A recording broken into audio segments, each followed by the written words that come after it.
Sundays are for the lost. Recently, we did a post that said, Sundays are for the lost. Are they? It's created some great dialogue within the Art Speak team on whether or not that is a true statement or not for everyone. Are Sundays for churches for the lost? And this is not a new question even, but if you look back through church history, there's been, let's just start on one model that's been perhaps more common in the US in the last 100 years, where the Sunday morning is for the believer. It's for discipleship. It's for going deep and building strong believers so that they can go out into their community, and that's where evangelism happens. And you'll see that reflected on some church reader boards, right? It'll have what denomination the church is, what view of scripture they have, what when they think Jesus is coming back. They'll have all of these claims on the sign. And really what that is telling the community, intentionally or not, is if you already believe this way, then you're welcome to come on in. And I think in large, that is what has been communicated to the culture, is this building, these services are for those who believe like we believe.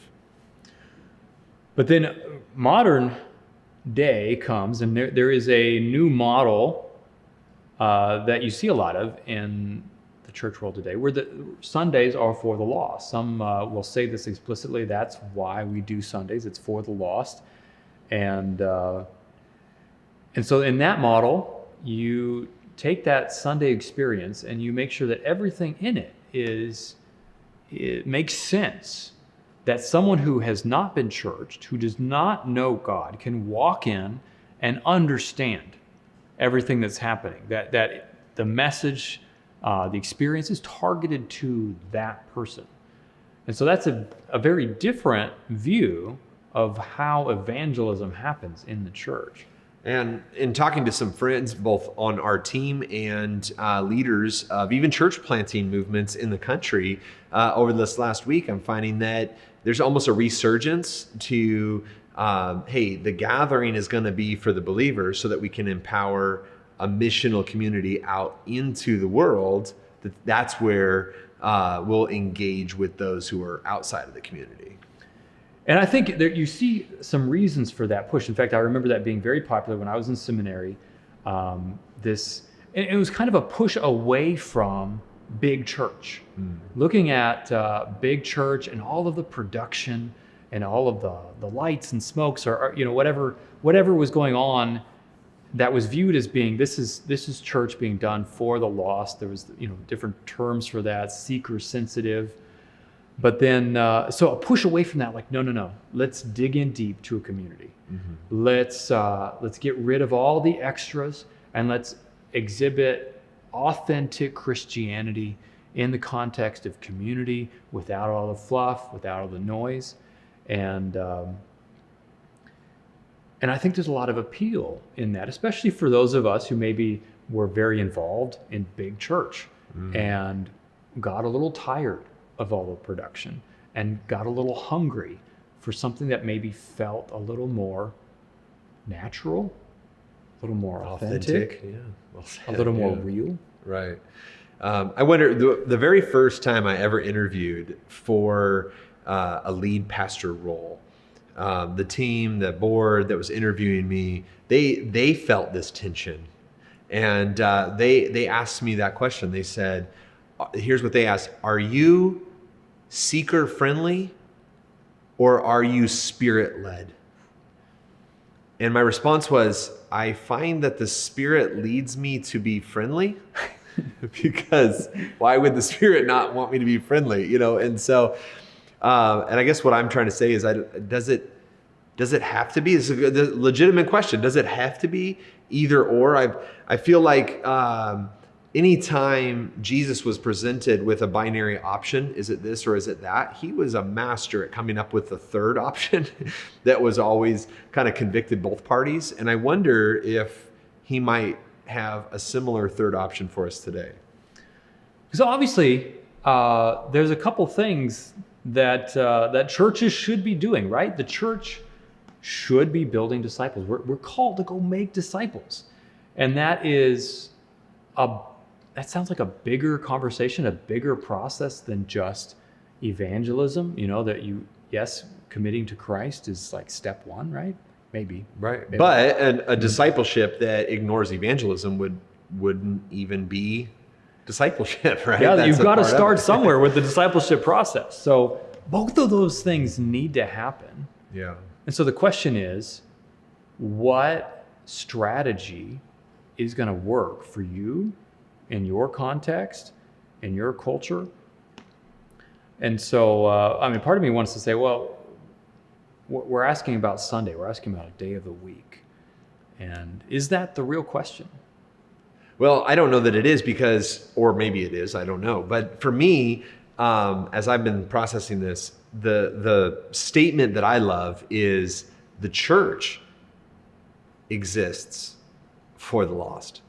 Not just Sundays, but anytime we gather. Like we're gathering, like why are we even here? Like Jesus came to seek and to save that which is lost. He's patient towards us, longing that none should perish. What is he up to today? He's wanting to build bridges. He's wanting to turn on lights. He's wanting to change some lives in our communities. Anybody who's on that mission, whether it's a Sunday or a Monday or a Tuesday, or whether it's a gathering to pray for those who are going to go out on that mission too, I feel like you've got to respond to that mission if you're going to line up with that biblical discipleship. And I think the question on how you implement this may come down to a scale of what level of knowledge, what level of resistance is there in your community to the gospel message. If you're in a context where there is kind of a baseline understanding of what the principles of Christianity are, or even a vague idea of like, yeah, I probably should be in church, you may be able to invite those people straight into a Sunday morning experience that calls them to make a decision, calls them to make a commitment, even if they've not been to church in 30 years. But there might be other contexts, and historically you can see this. Back before Europe was a Christian region, the way that Christianity spread northward through pagan Europe was that monks would travel into untouched territory and start a monastery. Where the monks would go and do monk things. That made no sense to the pagans that lived in that area. Pagans because they literally were pagans. But how they reached them, they'd go out. They'd teach them, hey, have you learned about this new farming technique? Let me teach you about a better way to make that iron. Let me teach you how to read. Oh, and here's some books on how to do that. And through that hard groundwork of going out into the community, and eventually some of those are like, wow, I like what you've got. You guys know stuff I didn't know. You guys have helped me. What is it that you're teaching? And that's when they started calling them in. So I think there's a place for that model.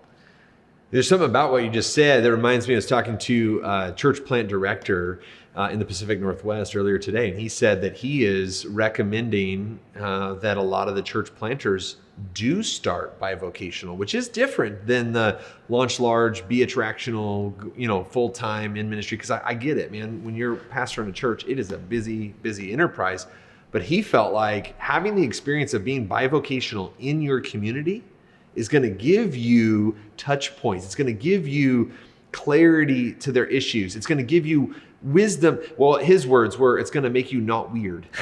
So you're not going to be, you're not actually be a normal person in the community. You're going to be able to speak their language, add real value to help them in their lives. And who knows what comes out of that. But man, it's just crazy to see how that lines up with what monks were doing hundreds and hundreds of years ago in Europe. I don't know if there is just one way, and I don't know that there ever should be. I think bottom line, you've got to make disciples and you've got to evangelize people. Honestly, I think you could probably do a lot of both. in your Sunday morning experience, or Wednesday evening or Saturday afternoon, wherever you do your service, your gathering, you could probably do some evangelism and some discipleship at the same time.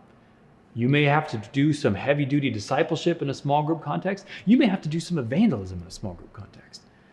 But you're going to have to read your broader context to know what is going to work in your area. I think what I would be passionate about the idea of both at the same time, because sometimes I feel like the way we've done church, not just me, but me too, everybody, sometimes it empowers a language that's so radically different. Like there's this discipleship language that's super deep and it's got big words and new vocabulary and just only the insiders know these deep truths. And then you have evangelism that's completely separate from that. And then what we've done is when we teach that way, we've empowered our people who are learning that way, and they might be growing, they might be bearing fruit from that, but then we're not teaching them how to talk like the rest of the world, like their friends, like their neighbors, like the other parents on the sports team. We're not teaching them how to actually use the language of the day. And that's where I do love even if we're doing a service on the weekend that is calling people to make a decision or grow deeper. And so therefore it might be for the believer, but doing it in a way that the language is going to make sense for anyone. And I might just be saying that personally because I first walked into a church. I was 20, 21 years old, and I didn't know anything. I even read the bulletin. I still had no idea what was going on in the church because all the abbreviations and all this insider language, I had no idea what was going on. The churches that we see growing are putting that brand new person, even if they're not Christian, they're using them as a filter to think through when designing all of their communication pieces. And I love that. Because I think, you look at the model of the New Testament of Jesus, of the early apostles, they spoke in Koine Greek, which was everyday Greek. They didn't use, which would have been the natural option for something you wanted to oppress people with and be like, yes, this is an official document. You would have used what we now call classical Greek. They didn't. They used street Greek. And because they wanted anybody and everybody to understand.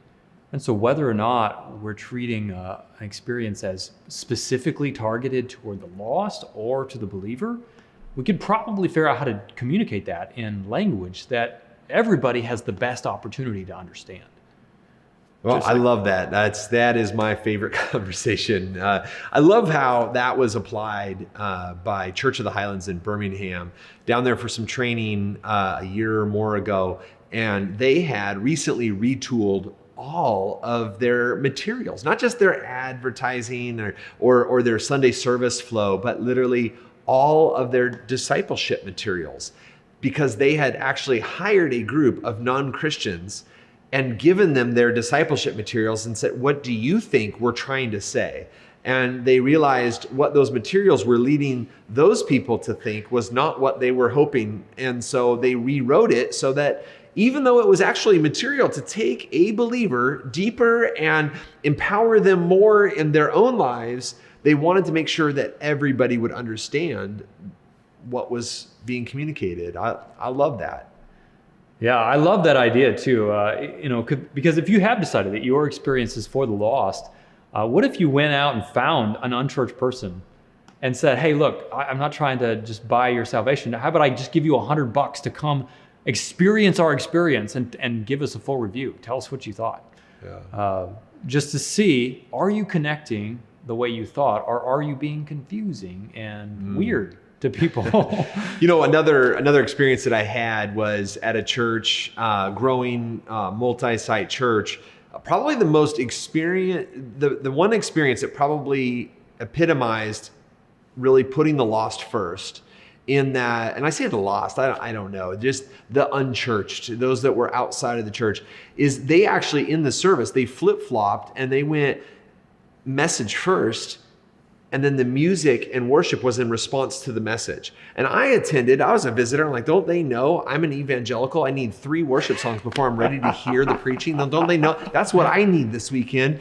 But then what I saw happen was, hey, if you're ready to become and begin this, we've got people that can lead you through that. And people were responding all over the room. And they said, now all of us, but whether you're just responding for the first time or maybe it's been the first time today and the first time in a long time, or you're dealing with a part of this message, let's now take that to God in a time of prayer and worship. And I found that it actually helped me worship and grow more than I even anticipated coming into it, because boy, they really messed with my paradigm for a Sunday gathering. Here's the deal. Those are anecdotes. Those are a couple stories.